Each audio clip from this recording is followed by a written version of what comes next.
What's up, everybody? This is Coffee with Convicts, episode 1. It's your boy Irish, coming back after episode 0. I received some cool feedback today, and I realized I've been slacking, and this guy really was excited to hear some more. So, I'm just gonna get right into it, man. I've tried to plan these episodes and what I would say and what I talk about, and that doesn't really work for me. After my accident with the brain injury, it's like, forget about it. Right off the top, it's the only way I can do it. So, I'm still drinking on the Cafe de Llave, which means key in Spanish, by the way. And it's pretty nice.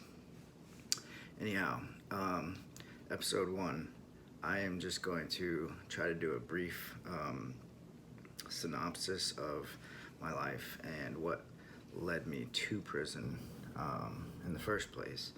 I've been to prison twice as a result of the same case. Second time was a probation violation that sent me back. Not a parole violation, let's be clear. Florida doesn't have parole, so if you hear that, that's bullshit. Anyhow, so I grew up here in South Florida. I was kind of a whiz kid in school. I never tried or applied myself and always did very well. I didn't get a B until my senior year when I effectively stopped going to school. I had full ride scholarships, multiple full ride scholarships, and an appointment to the Air Force Academy as well. A lot of people don't even know that because I squandered it and didn't tell people about it. Long story short, I joined the military straight out of high school. I got kicked out of the military for drugs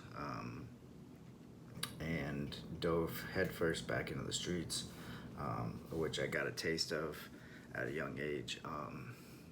I didn't try drugs until probably later than a lot of kids. I drank at 13. It didn't become a regular thing until probably 15.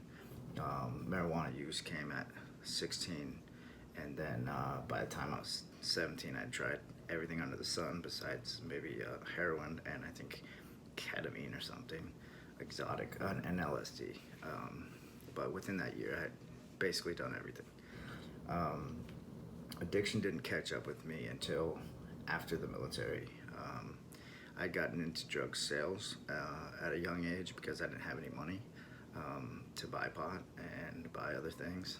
So I started to sell it because all my friends smoked pot and I could get an ounce cheap and it made a lot of sense. That turned into, a quarter pound, turned into a half pound, turned into more and more. So during school, I was a straight A student, and the bell rang. I was, a drug dealer, essentially. I went to the military to clean up my act. I didn't clean up my act. I got kicked out for drugs. And then I dove headfirst back in the streets. I started selling a lot of marijuana, and that turned into other things later on. It turned into selling blues and other things. It also led to a severe cocaine addiction.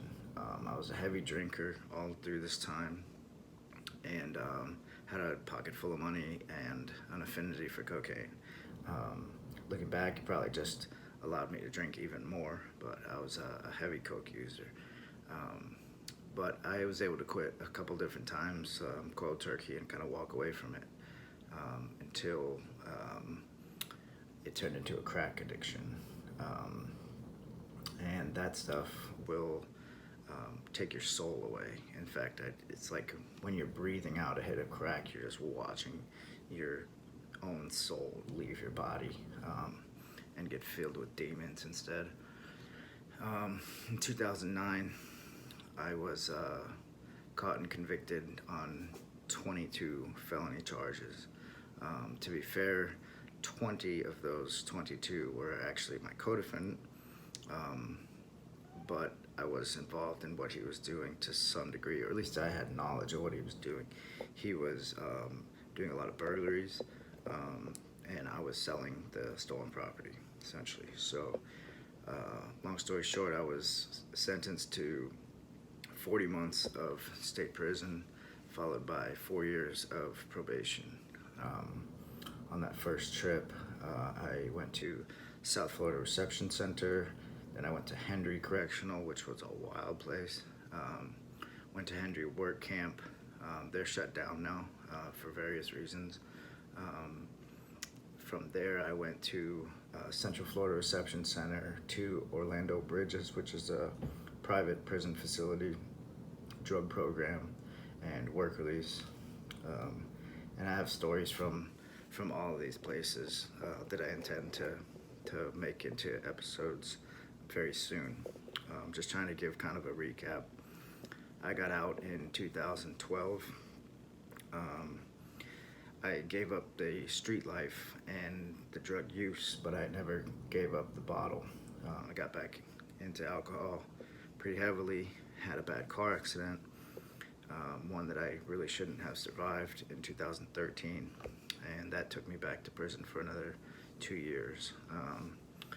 That time I went to Swanee Correctional, which is infamous in the state of Florida. It has the highest officer on inmate violence rate in the state of Florida. Some of the worst inmates in the state, and definitely the worst guards in the state.